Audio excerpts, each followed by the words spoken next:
পোলাওয়ের চাল নিয়ে নিব আমি, চায়ের কাপে মেপে নিব, যতটুকু লাগবে আমি সেই পরিমাণেই নিয়ে নিব। একই বাড়িতে দুটো কন্টেন্ট ক্রিয়েটর হলে যা হয়। এই যে দেখুন, আর একটা ভিডিও অলরেডি স্ট্যান্ডে চলছে, আর একটা যে হাতে ভিডিও করা হচ্ছে। অবশ্যই চালটা আমি নিয়ে নিলাম মেপে। কতটুকু দেবো? এতটুকু দিলে হবে?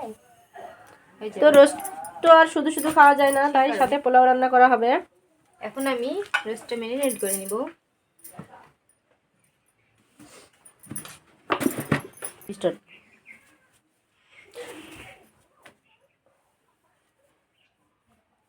হালকা করে একটু আমি শুকনো মরিচের গুঁড়া দিয়ে দিলাম। এখানে লঙ্কা গুঁড়া দিয়েছি, আপনারা ভাবেন না যেন হলুদ দিয়েছি। অল্প করে দিতে হবে, একটু দিলাম, বেশি দিলাম না। একটু লবণ দিয়ে ভালো করে আমি ম্যারিনেট করে নেব। অবশ্যই আমার রান্নাটা কেমন হবে অবশ্যই শেষ পর্যন্ত সবাই দেখবেন। আর আমার রান্নাটা কি প্রথমে আপনারা যেন ভাবেন না রোস্টে হলুদ দিচ্ছে কেন, আমার মানে একটু কালারফুল না হলেও ভালো লাগে না, আমি একটু দিই। আমরা হালকা পরিমাণে একটু দিয়ে দেই, কারণ আমি কাউকে কপি করি না, নিজেই নিজের অনুপ্রেরণা, কপি নাই কারোর সাথে। তো আপনারা ভালো না লাগলে স্কিপ করতে পারেন। হ্যাঁ অবশ্যই, আপনাদের যদি ভিডিওটা ভালো না লাগে আপনারা প্লেই করবেন না, অর্থাৎ ছাড়া প্লে করে আপনি ঢাকা দিয়ে চলে যাবেন না। একটু লবণটা যদি আমি একটু রেখে দিই অবশ্যই সুন্দরভাবে ভিতরে প্রবেশ করবে।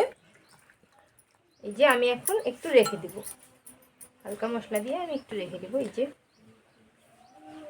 আমি এবার আরও উপকরণগুলো রেডি করে নেব, আরও অন্য উপকরণগুলো রেডি করে নিব, বাটা কষাটা করে নিব আমরা এবার। এই যে পেঁয়াজ বেরেস্তাগুলা ভেজে দিচ্ছি, এই যে হাতে মানে ম্যারিনেট করলাম তো আমার হাতে হয় না এখনো।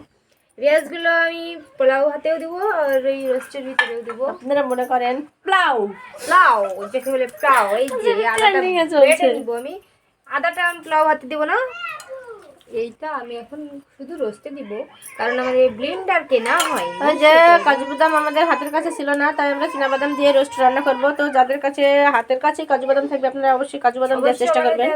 আমি চেক করে নিচ্ছি।